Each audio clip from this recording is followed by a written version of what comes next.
Voilà, poulet riche. Boutique bijoux d'or, Mossi.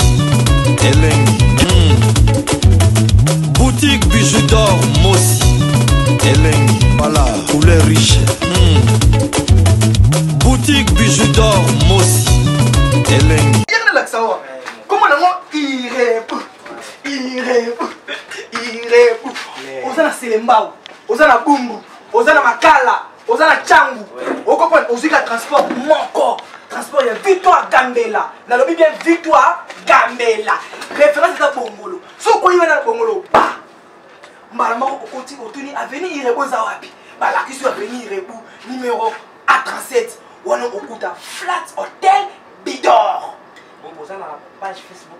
Eh, page Facebook, WhatsApp, Viber, Zander, Nini. Donc dis-toi Tina Zander, Tina Google, Bidor TV, na boutique, Bidor na chaîne, banini eza. Na YouTube ezali. Oh, aza gérante na biso, aza gérant na biso. Numéro na biso à téléphone ezali, jamais kozanga. Numéro à téléphone ezali 243 84 23 81 486. Soko bendi biso kozali na air nyonso parce que tozali libre na WhatsApp pe tozali. Bandila mosusu. Soki obengi biso okozali biso na air nyonso parce que WhatsApp pe tozali.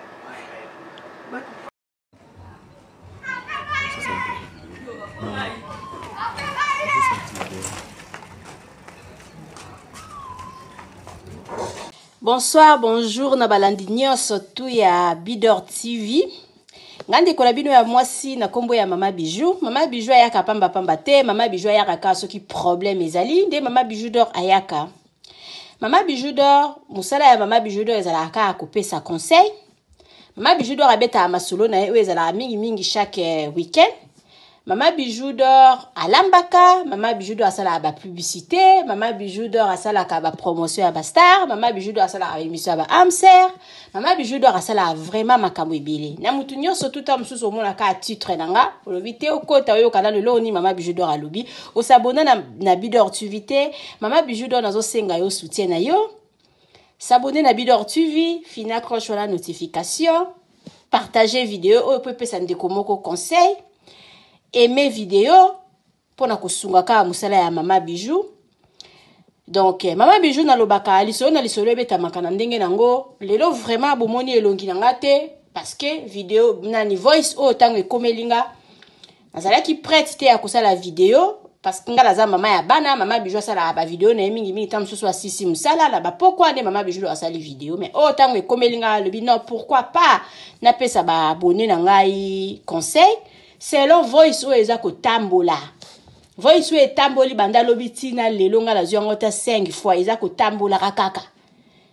Voice po na mboka la biso na Allemagne mboka Mama Bijou d'or avandi na eta o nga la vandi ya colonne. Tolobaka colonne c'est-à-dire ba mboka nyonso tout pembeni wala biso nyonso tout tolobaka ke to vandaka na colonne. Donc voice oyo euti na colonne. Mama Bijou nga la kopesa bino conseil après Nati la bino na voice oyo boyoka. Après Mama Bijou d'or azongi la bino. Merci. Rwande Bonabo azo sakana na basi na bino ba congolais. Atangi ba kombo ya basi abimana bango. Première partie. Deuxième partie Kalate. Moi si ya Malou de Vendôme. Moi si ya Alain Prince. Moi si ya Ex Mpia. Moi si ya Papine Tola. Moi c'est Eric Elodie, Grace Nganzoua, Karine, ex moi s'il y a des gens. Moi s'il y a Willy, Mama Bibi ya bonne. Wanande Tina Mitakala. Moi s'il y a Mastanaye Féroce. Moi s'il y a B50D. Moi s'il y a Chancelie. Moi s'il y a Chapman, Christelle. Moi s'il y a Narcisse, Bibi Orem, Renate. Moi, si y a Pasteur Fabrice, Judith, pour la deuxième liste, Oyo Aza Pressé, Atuna Max. Oui, bandeko nanga, en tout cas, bino moko boyoki voice oeza ko tambola. Mama Bijou d'or nga na lobaka nga na kota rapenza la makambuka o na yebi. onaza sur na yango na koti nango ou bien yo moko mukolo likambu obengi nga pona koyebisa obengi nga pona kosalela nga voice obengi nga pona kosala interview na mama Bijou tamsu par téléphone yo moko o expliquer makambu na yo ezala ya faux ezala ya vrai mais euti na munoko na yo moko mais oyo ya kotindela mama Bijou do voice boy mama Bijou do zwa libeta lisolo oyo mbala liboso ndeko moko atindela kinga merci na bato batindela nga ba voice eza kaka eza mabete il faut koyeba ba information zo le kanamboka na biso ndeko moko atindela nga mama Bijou zwa ngo beta ngo lobi na lekisi yango ndeko msusu lo atindili nga susu mama Bijou zwa ngo beta ngo ngabi oh ngala koki ko beta na ngango mais take na pesa des conseils yango mama Bijou don na lingi na pesa moi conseil par rapport eloko et attirer ngai na voice wana parce que na yoki ba kombo ya batu mingi oyo bon na koki ko melela bango mbondo te batie mbondo wenga na meli yango mais pona ya ovimba libumu pamba mais na yoki ba kombo mingi oyo esalinga ke te tika na pesa conseil parce que za ko salir batu et puis na yebi communauté na biso ndenge ni tozo tambola mutu okoza ata mso sepela na mutu te événement moko ekoki kaka koya boye ozwi batu nyonso tu omélanger bango kaka mpona kosalir bakombo ya batu biso tomesana na biso kaka kosalir batu tomesana kaka kosalir biso tobongi toyaka mpona koboma moto te biso tobebisaka kaka bakombo wana nyonso tu onga na yoki bafemme mariée na bafemme mariée batondi wana na petite sœur na nga mwasi ya pasteur batangie na kati sikoyo na bakombo nyonso tu wana oyo bolobi na kati ya ba voice wana wapi preuve ke bato wana nyonso tu babima kaka na notre frère oyo kombo na ye bona bo oyo aza pe marié na mwasi na ye alingaka pe mwasi na ye tomonaka ye partout na mwasi na ye bazalaka kaka na mwasi na ye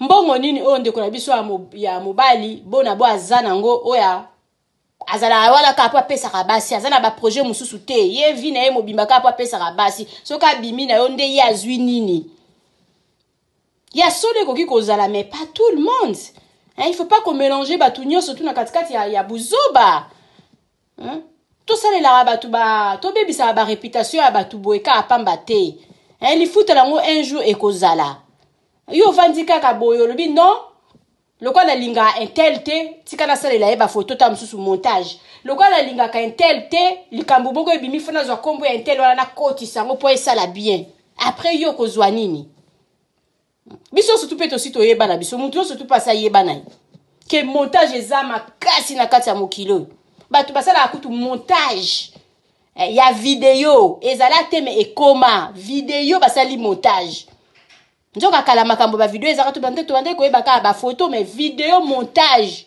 ezalaka bongo ya voice ya voice montage ezanango ngapela ko vanda nga bla baziko tanga ba kombo nga nazana pona ko melela bato nyoso tu botanga mbondo te et puis nazana pona ko kotela bango te parce que tamsu likambula nga bango pe ba kota te mais nazaka pona ko talisa ba abonné nanga toyeba mabezali lelo soki nasali pona kotalisa kaka ba abonné nanga batu nyoso tu bapesa mama Bijou d'or confiance ou s'abonner na Bidor TV bolinga nga na pesa bino conseil pona kotalisa bino kaka ke mokilo to komi na biso na suka to komi na suka mutu mso ko yina yo osala eloko te tamsa mona ko kana ba fête tellement mona ko na ba fête elongi na yo et tiaka e mal à l'aise so amoni likambo lo batika kana tia kombo na epo yak na koti sa ina ndako nzoka batu bakota rapela ndako bongo te avant ko kota na ndako avant ko sentir que oza piqué na likambo wana donc avant kota na ndako il faut sentir que oza piqué na likambo wana ndoko kokota na ndako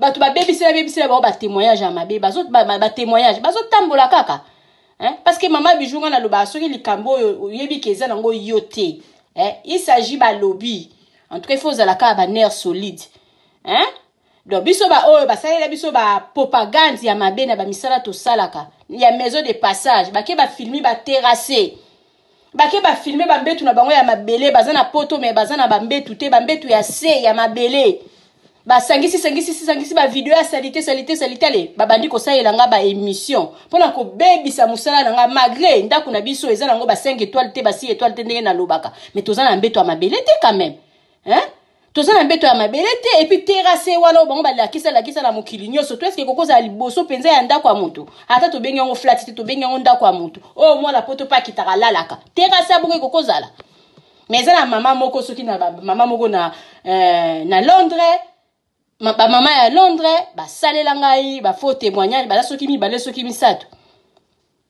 ba sala ba vidéo na bango montage ba sala ba donc lokola bazana ba chaîne allez ba pesa pususu batu mususu bazana ba chaîne ba lobela yango est-ce que mama Bijou akufa parce que ça bato bazokinde kuna bazomoneza nango bongo te est-ce que mama Bijou musana na ekufi totika ki motema mabe motema mabe ezaki ndoki motema mabe ezaki ndoki ta mususu baraki ngala za ndoki te ozandoki te me makambo zo sala eza ya bandoki makambo peut vraiment ozo sala eza ya bandoki kozwa ba kombo batu ko mélanger yango na buzoba pona ka akoya ko lakisa batu ke ko bebisa ka ba réputation ya batu so za problème na mutu yo moko zala na ye yo moko ou beta ozo sala voice binga na lingaka yo te yango na tie kombo na yo bato ba peke yo lingaka ye te yango tie kombo na ye parce que mutu po landa voice o anzi mango ifo mutu ngaza la mutu esala te ifo mutu ngaza la zoba ba j'ai ba voice to yebi na biso et puis mungongo o so batu ba yebi mungongo ba ko reconnaître ngo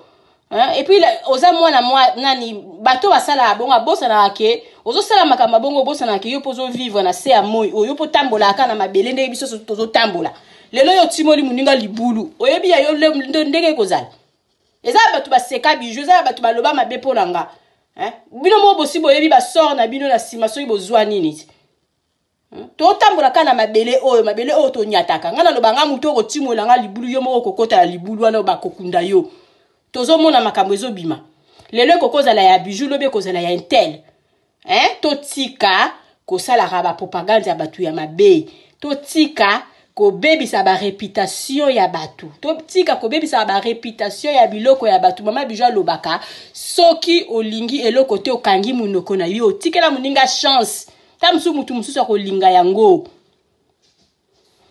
ba voice o ebimi eza ya batu bazo commenter yango na bandenge na bango mais pour nga mama Bijou conseil na ko pesa bino ba abonné nanga que mokile komi nango trop matata mokile komi nango trop matata ka bango moko batu yango o bazo ba donc o batanga ba kombo ba tuta mususu pona n moko boy ba bebisi na bango makambo parce que ekoka pi ko sala ya solo mais batu sko ba ondima te parce que ya lokuta ende eleki ebele na ba makambo surtout yo ka ba voice basaleli batu basaleli mutu boy tam susu sur 10 3 kokoza ya malamu 7 nyo so za montage 7 nyo so to za jalousie 7 nyo so to za ka donc pas baby ça ka le coup moi baninga mais trop c'est trop to tika boye biso batu to vanda au vandi bo bandi ko sala ba voice ya lokuta pona ko baby ça ba réputation ya batu to ye barake un jour to ko futa ko baby sa réputation ya mutuka apamba boete on va payer to ko futa o kana se ya moyi oyo mama Bijou na ninga na loba na bino ka concernant ba voice to zo tambola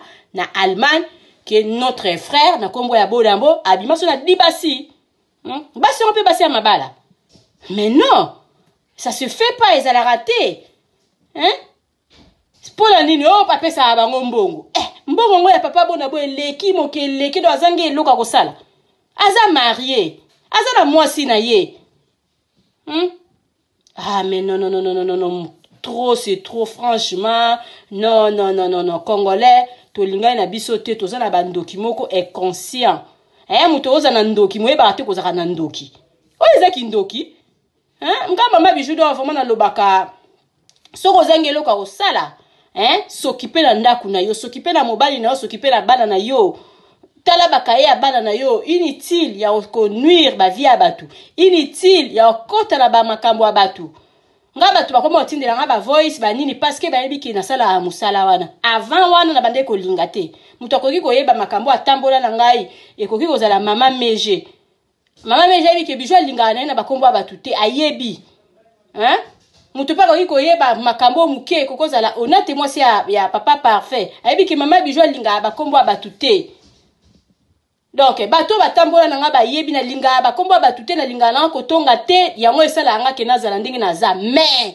nde na osala musala oyo so muto za na information lingo pesa nga pesa na yo pour na ngana ko attirer on a koki ko attirer pour na koka pe ko ya ko sala émission on ndenge mabe mais na ko sala ngote etake ime etake mutu pour na yebi déjà eta na biso o ya mokili oyo ndenge ni tozo tambola na yebi ki jalousie za na mboka na biso ya makasi eni moko mutu azovanda azovimba loka mikate basali batie nini batie levure azovimba soki amonita mosusu yo tanga mosusu amonika ba video no avimbani mais ozobosela keza kinduki bino batu boyina batu sans motif bo futa bino batu bosela batu ba propagande ya mabe oyo ke mutu anga sala oyo eloko te mutu anga kutaza inosa tango zo sala bongo yebiki ba kombo na otanga bazana bango inosa na yoki na nga bango te mais po oyo service lo na elengi il faut cha ba kombo batu nyoso ma sœur o asali voice o moi je na yebi na nga ete voice ngo pe na yebi pe mungongo wana te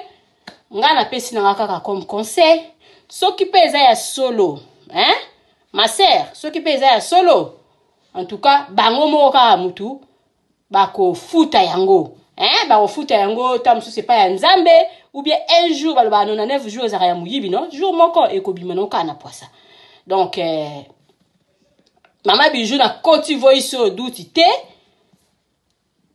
na meleli pe bato nyoso tumbondo te puis na nzimi pe te ngala za na aka na kati na pesika a conseil soki eza ya solo un jour ekoyebana soki eza ya solo te donc na ebite pourquoi voice abeko ko salama na lobara quelque part toza biso so bana nzambe quelque part toza bandeko il faut tout le tout se soutenir na makambu ya malamu na makambu mabe il faut pas tout se soutenir na makambu buzoba tala ba chaîne o efingaka batunde batu bayaka kotonda botala ba chaîne o yaka koloba ba bêtise nde bazana ba abonné mais biso lokwa to pesa na biso ba conseil na ngo ko s'abonner na chaîne nayo nana rotela o j'aime na rotela o commentaire donc to lingi na biso ka buzoba to lingi na biso ka ba fitilité mais biso yo surtout to za ba to ba fitilité te nga kutu je m'en fous naza na 10 abonnés nazwa un vue mais nazo lekisa information o ezo sunga quand même batu na koyi ko ya kokota na buzoba te pona zwa mbala moko na koma na ba 5000 vues na vidéo moko na journée balobi batam na mokito tambola ka malembe soko za na okaka ya nzambe un jour eloko yo lingi okozwa yango mais ebetisa nango batu mabaku te comment Mama Bijou do akokolo baboye comment Mama Bijou do azongi sibenga na eka akopesa conseil na lobika yake totika ko salir batu parce que un jour toko futa merci ozali na poto za kolinga oya na Irebu 37 bis na commune ya Kalamu na quartier Matonge ndeko na ngai yeba pe wana ezalina maison de passage à Malonga aux normes étrangères. Cela veut dire ezalina climatiseur ya tongo, ezalina ba mbetu ba éponge ba conditions internationales. Kaka wana restaurant ya kanda ezali oyo kolamba elubu ya poto ezali pe ya Afrique ezali. Ndeko na ngai kanga oyo ba ete kaka na Irebu 37 bis A. Ndeko na ngai kuna ezali na ba boutique ya kosakana te oyo ba chaussures babiloko ezali songolo pakala na katana kosakana te bilamba eza kutu ya koloba te ba veste ya kanda pe ba parfum oyo ya Malonga na kat nango ba vin international ezali na ndenge ya kosakana te wada ezali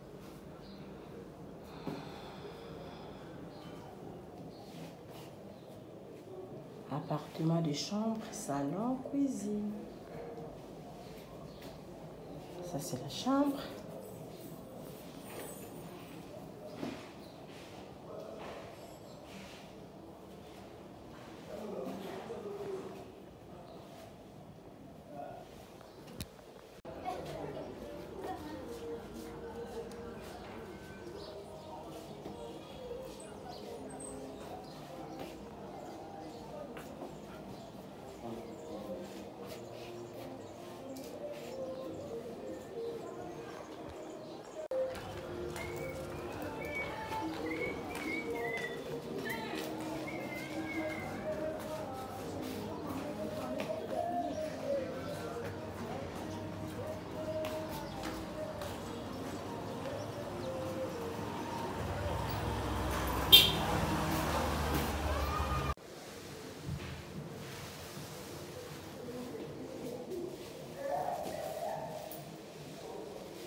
Oui, appartement na biso oh mama bijou lobaka, appartement simple. Tous on a deux sortes d'appartements simples.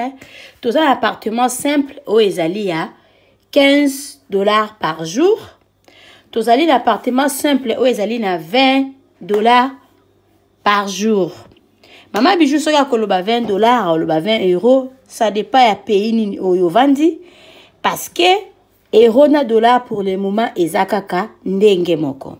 Appartement na biso bozo mona mbetu ezali appartement oyo ezali appartement simple toza kozwa yango na ba séjour soko osala plus de 14 jours to kozwa yango na $20 par jour.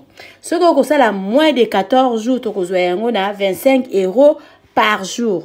Appartement na biso ezali na garde-robe na kati, ezali na télévision na kati, ezali na frigo na kati, ezali na cafetière na kati, ezali climatisé. Ezali na mbetu ya 2 personnes.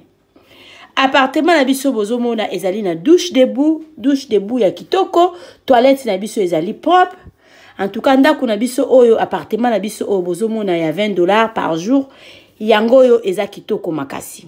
Toza na appartement oyo ezali ya $15 par jour.